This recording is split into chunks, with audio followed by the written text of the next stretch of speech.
ठीक है। अरे वेदांत, तुमने अब तक रिकॉर्डिंग ही नहीं करी थी इसकी। चलो मैं फिर से बोलता हूँ, ये रिएक्शन थी, इनिशियल कंसिडरेशन इसकी 5 रखी मैंने, इसकी 20 रखी, इसकी 0।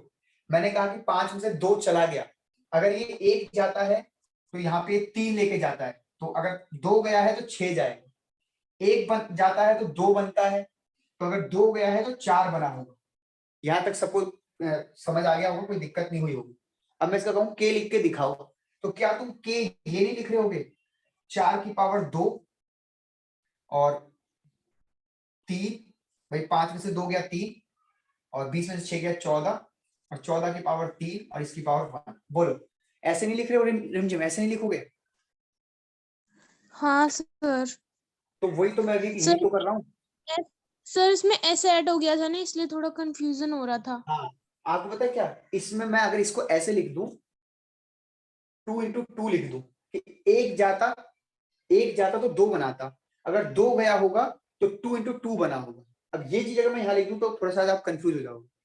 यहाँ पे इकट्ठा 4 लिख दिया तो कोई कंफ्यूजन नहीं, ऐसे यहाँ पे 2s लिख दिया तो कंफ्यूजन हो रही है, यहाँ पे एक वैल्यू लिख देता तो आपको कंफ्यूजन नहीं होती। हाँ आगे बढ़ते सर। हैं, इसको अगर आप सॉल्व करोगे ना बच्चों, तो KSP बराबर आ जाएगा 2 का स्क्वायर 4, 3 का क्यूब होता है 27, 27 चौके होता है 108, 108 s की पावर 5। ये लो जी, ये लो जी। अब क्या है, s आपको देगा, s आपको देगा, KSP पूछ लेगा, KSP आपको देगा तो s पूछ लेगा। बहुत आसान टॉपिक है बेटा, बहुत आसान। हाँ बेटा बोलो। सर बस ये बोलना था सर, अगर हम NH3 को 2NH3 को NH3 प्लस NH3 करते हैं इस इक्वेशन में, वो 2NH3 होगा। तो अब क्योंकि 1NH3 है, तो फिर वो 2, एक के लिए 2 होगा और दूसरे के लिए भी 2 होगा। हाँ बेटा, हाँ बिल्कुल तो ठीक सर अगर लिख हम दिया। अब अगर इससे लिखते हैं नीचे, तो ये तो नीचे 2 into 2 होगा, तो 4 का होल स्क्वायर नहीं होगा। ये कहना चाह रहा हूँ सर मैं कि इसका तो 2 स्क्वायर ही होगा ना फिर नीचे भी, के अंदर भी। हाँ, अब वैसे करोगे तो बिल्कुल 2 into 2 ही करोगे, बिल्कुल सही है, लेकिन ये ऐसे लिखना अलाउड नहीं है ना, अलग अलग लिखोगे तो साथ में। सर लेकिन आंसर तो 4 ही होएगा ऊपर।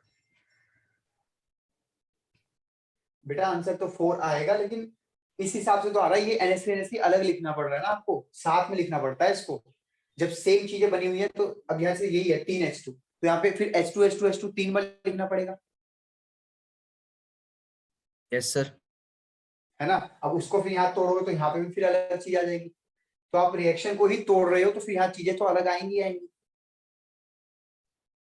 बाकी आप कह रहे हो कि नहीं सेम आंसर आना चाहिए, वही चीज यहाँ भी आनी चाहिए, 16 अब आ रहा है, अब भी 16 आना चाहिए ये करके भी, तो ये नहीं होगा सेम, यही तो कह रहे हो आप।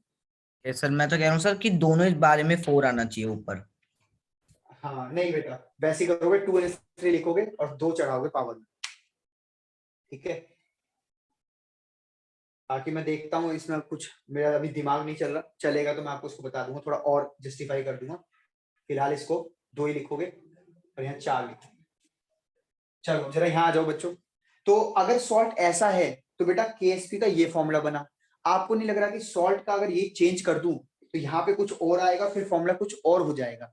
जैसे मान लो ये सॉल्ट होता है, AB2 टाइप का सॉल्ट है, इसे तोड़ो तो ये बनेगा A प्लस, नहीं A2 प्लस और 2B माइनस। आराम से देख लो भाई, 2 यहाँ जाएगा तो 2 प्लस हो गया, और यहाँ कुछ नहीं लिखा 1 है तो ये यहाँ चला गया माइनस, क्योंकि 2 बार B है तो 2 बार B लिख दिया।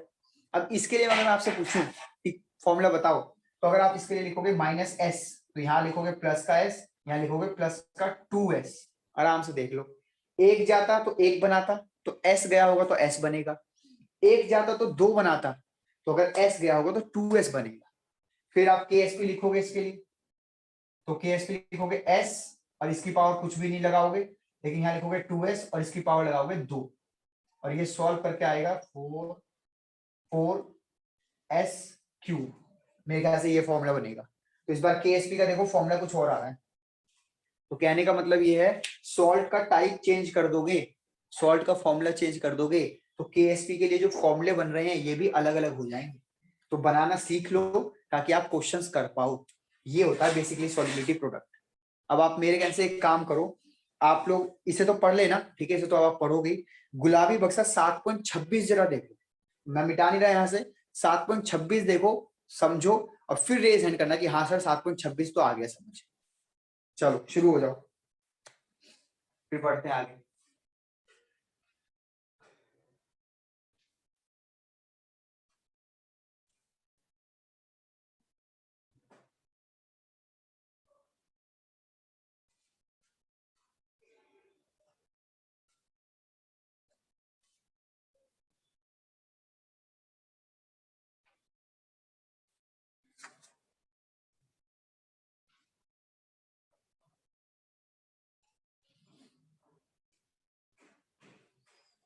ओके, अंशुमन ने रेज हैंड कर दिया। अंशुमन आपका पेपर कब है बेटा? सर 2 को है। 2 नहीं मार्च सर को है 2 बेटा। को आज नहीं से है, नहीं 2 को तो फिजिक्स का है। केमिस्ट्री का 7 को है। हाँ सर 7 को है। सब एक साथ ही। ऑल द बेस्ट बेटा, बढ़िया से करो, गुलाबी बुक से सारे करो, बैक एक्सरसाइज के करो, बढ़िया से नोट्स रिवाइज करो, ये 3 काम करो, रिपीटेशन में करो, देखो कितना फायदा होगा। इसका स्क्रीनशॉट जरूर ले लेना बच्चों को, कि मैं मिटा रहा हूँ। और 2 बच्चों ने रेज हैंड कर दिया है, मतलब वो 2 बच्चे कह रहे हैं कि हम ये क्वेश्चन कर सकते हैं सर। कुछ भी नहीं है, केएसपी आपको देगा, एस पूछ लेगा, एस के लिए वर्ड क्या बोलेगा? सॉल्युबिलिटी वर्ड बोलेगा या फिर मोलर सॉल्युबिलिटी वर्ड बोलेगा, बात एक ही है।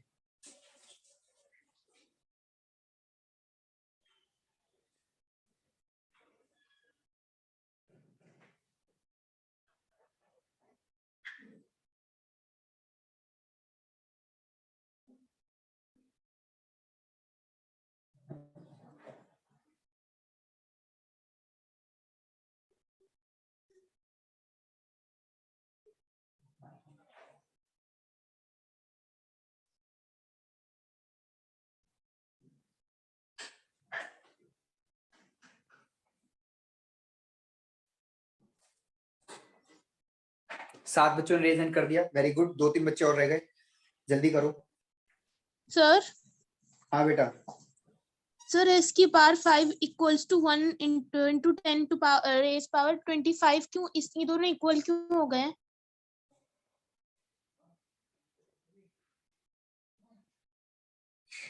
-25 का है, -23 है। 7.26 कह रही हूँ ना सर, वो बता रही है हाँ सर। आंसर। तो उसकी वो तो बराबरी तो केएसपी दी रखोगी। हुई है ना 1.1 into 10 to power last step 25। जो है वो केएसपी दे रखा है बेटा, वो आप ऊपर चेक करो, केएसपी दे रखा है, तो केएसपी के बराबर पुट करके वहां से एस निकाल लिया, डिवाइड करने भेज दिया होगा, 108 को नीचे भेज दिया केएसपी के, और केएसपी Yes, दे sir. रखा है। नहीं आया समझ अभी? आ गया सर। डायरेक्ट करा उन्होंने क्या करा, केएसपी 108 एस की पावर 5, ये वैल्यू पुट करी, 1 इंटू कितनी है, 10 की पावर 1.1, 10 की पावर -23, नीचे 108 को डिवाइड करने भेजा, एस यहाँ रखा, ये भेजा फिफ्थ रूट। अब फिफ्थ रूट कैसे सॉल्व करते हैं भाई साहब, नहीं बता पाऊंगा, इसे आपको खुद ही करना है, ठीक। और फिर यहाँ से एस आ जाएगा बाहर, करना कुछ नहीं है, मतलब इसको 5 बार फैक्टर बनाने हैं, 5 बार फैक्टर बना के तब वो बाहर आ सर जाएगा। सर इसने तो हाँ जी। 108 को एक तरीके से 100 ले लिया सॉल्व करने के लिए, कहाँ लिखा हुआ है? क्योंकि 10 की पावर -25 कर दिया ना उसने, तो 100 को ऊपर ले गया 2 डेसिमल को। हाँ ऐसे कर सकते हो, सही कह रहे हो। इसको अगर 100 ले लोगे तो 10 की पावर 2 -25 हो गया, -25 से 5 बाहर आ जाएगा, 1.1 से जो बाहर आएगा बहुत रेयर वैल्यू है, मतलब उतना ही लिखा हुआ, 1.1 ही लिखा हुआ इन्होंने, 1 ही लिख दिया उसको भी, 1.1 को भी 1 ही मतलब कर दिया ना, तो 1 ही रहेगा। अप्रोक्सीमेट चल रहा नाम है ना। हाँ सर ओके। या आप ऐसे कह सकते हो, कि 1.08 कर दिया, फिर इसको 25 कर दिया। अब 1.08 और 1.1 एक ही तो बात है, 1.08 और 1.1 ऑलमोस्ट सेम है, इसलिए उसको 1 कर दिया अपनी इजीनेस के लिए। ऐसा होगा नहीं, अपनी इजीनेस के लिए कर रहे हैं, क्या करें, वो भी बेचारे परेशान है, इतनी ज्यादा कैलकुलेशन कैसे करेंगे, ठीक है जी।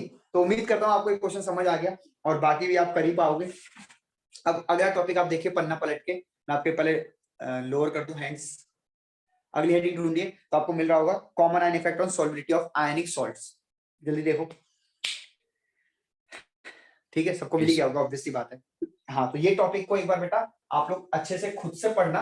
इससे पहले आप लोग जो मैंने अभी पढ़ाया ना आपको स्पेरिंगली सॉल्युबिलिटी प्रोडक्ट जो पढ़ाया आपको, इसको पहले पढ़ना, जो गुलाबी बक्से से पहले का कंटेंट है, तब ये कॉमन आयन इफेक्ट पढ़ना, आपको समझ आ जाएगा। एक बात। दूसरी बात ध्यान से सुनो, जैसे रिएक्शन है BaSO4 इक्विलिब्रियम में Ba2+ और SO4 2-, ठीक है। अब इसके लिए अगर आप KSP निकाल लो और एक मैं बोल रहा हूँ QSP, तो मेरी बात ध्यान से सुनना।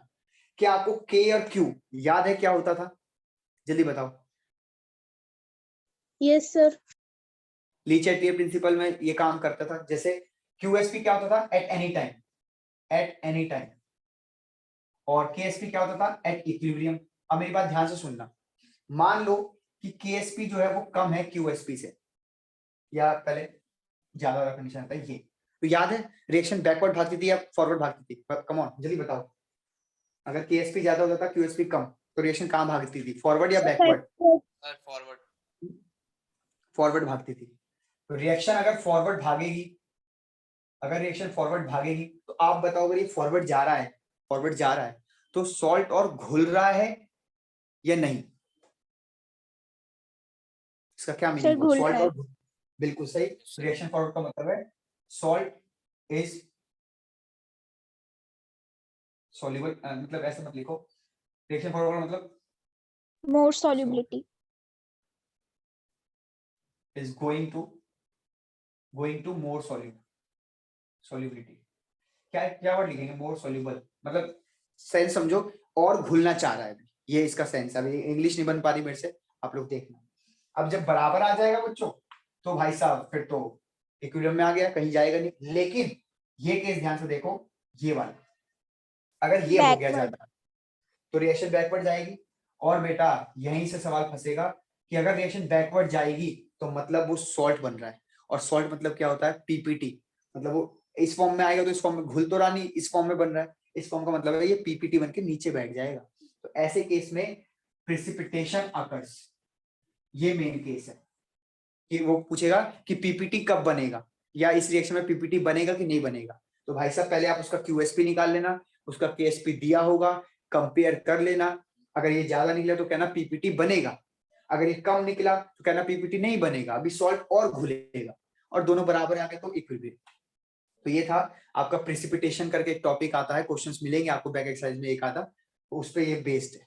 तो पढ़ाया मैंने कुछ भी नया नहीं है। अगर आप पूरे आयनिक इक्विलिब्रियम के फ्लो चार्ट जो हमने ड्रॉ किया था उसको कोशिश करें देखने की, तो उसमें एक पीएच नाम का टॉपिक ही नया है बस, बाकी सारी चीजें वही इक्विलिब्रियम की हैं, बस नाम बदल दिए हैं सबके, सब चीज वही है। तो अब मैं उम्मीद करता हूँ कि मेरी तरफ से इक्विलिब्रियम खत्म होता है फाइनली, और आप सारे क्वेश्चंस को ट्राई करेंगे। कल हम शाम को ही क्लास रखेंगे 7 बजे 8 बजे, प्लीज ध्यान सुनिए, कोई भी जाए ना अभी। हम S ब्लॉक की क्लास रखेंगे, और S ब्लॉक में मात्र बच्चों 15 से 20-25 मिनट में खत्म कर दूंगा। एक कंडीशन आप ध्यान रखना, आप लोग चैप्टर 3 के नोट्स पढ़ के आ जाना। जिन्होंने मेरे से चैप्टर 3 पढ़ा है उनको तो नोट्स समझ आ जाएंगे और वो काफी अच्छा उसमें करके आएंगे। जिन्होंने हमसे नहीं पढ़ा वो भी नोट्स ट्राई करें, थोड़ा बहुत पढ़ के तो आ ही जाए, ठीक है जी। तो एस ब्लॉक जब पढ़ोगे तो 15 से 20 मिनट में मैं आपको एस ब्लॉक करा के देन मैं आयनिक के बैक एक्सरसाइज के कुछ क्वेश्चन कुछ गुलाबी बक्स से वो करा दूंगा। इसके बाद हम क्लासेस बेटा स्टॉप कर देंगे, संडे को लास्ट क्लास होगी, यानी कल हमारी लास्ट क्लास है। उसके बाद जिसको जरूरत है वो मुझे व्हाट्सएप से कम्युनिकेट करे, मैं अपना टाइम निकाल के उसके साथ उसको एक्स्ट्रा क्लास दे दूंगा। वैसे मंडे वाले बच्चों का जिनका मंडे पेपर है लाइक कुंजुम, इनको जरूरत नहीं होगी मेरे ख्याल से। कुंजुम आपका जो अभी डाउट है ना बेटा, मुझे अभी रात को व्हाट्सएप पे भेज देना, मैं बता दूंगा आपको, ठीक है। एवरेस्ट वालों को कोई दिक्कत नहीं, एवरेस्ट वालों को 28 को पेपर है। 4 तारीख का जिनका पेपर है उनको भी मेरे ख्याल से कोई डाउट नहीं आएगा। जिनका थोड़ा लेट है 10 मार्च 15 मार्च 12 मार्च, उनको जैसे जैसे डाउट आते जाए वो मेरे से क्लियर करवाते जाए, ठीक है। डन सर आपने आगे एस ब्लॉक के कहाँ भेजे? एस ब्लॉक के नोट्स नहीं भेजे, चैप्टर 3 के नोट्स कह रहा हूँ पढ़ने के लिए। चैप्टर 3 के नोट्स पढ़ना, तब मैं आपको एस ब्लॉक जब कल पढ़ाऊंगा तो आपको जल्दी समझ आ जाएगा। और इसमें भी मैं आपको बताऊं क्या पढ़ना, इसमें आप सिर्फ हाइड्रेशन एंथैल्पी पढ़ के आ जाना, मेरे लिए बहुत होगा। हाइड्रेशन एंथैल्पी पढ़ लोगे बहुत है। थोड़ा आयनिक एंथैल्पी देख लेना, इलेक्ट्रॉन गेन एंथैल्पी देख लेना, इलेक्ट्रोनेगेटिविटी क्या होती है ये देख लेना, यही तो है चैप्टर 3 में, ये पढ़ के आ जाना। मतलब चैप्टर 3 को पीछे से पढ़ना है। Electronegativity, ionic enthalpy, electron gain enthalpy, hydration enthalpy, ये 4 बातें पढ़ लेना, आपका एस ब्लॉक यूं निकल जाएगा आराम से, ठीक है। चलो पी ब्लॉक की क्लास हो ही चुकी है, तो पी ब्लॉक आपको वीडियोस देखो और चैप्टर को रीड करो, क्वेश्चन आंसर को रीड करो, आपको सारी बातें समझ आ जाएंगी, ठीक है। और पीयूष कह रहा है मैंने एस ब्लॉक के नोट्स बनाए, अगर बनाए हैं बेटा तो ग्रुप में डाल दो, थोड़ा सबका भला हो जाए, है ना, बनाए हैं तो डाल दो ग्रुप में। चलो बच्चों आज के लिए इतना ही, मिलते हैं आप कल, टाइमिंग में बता दूंगा ग्रुप में।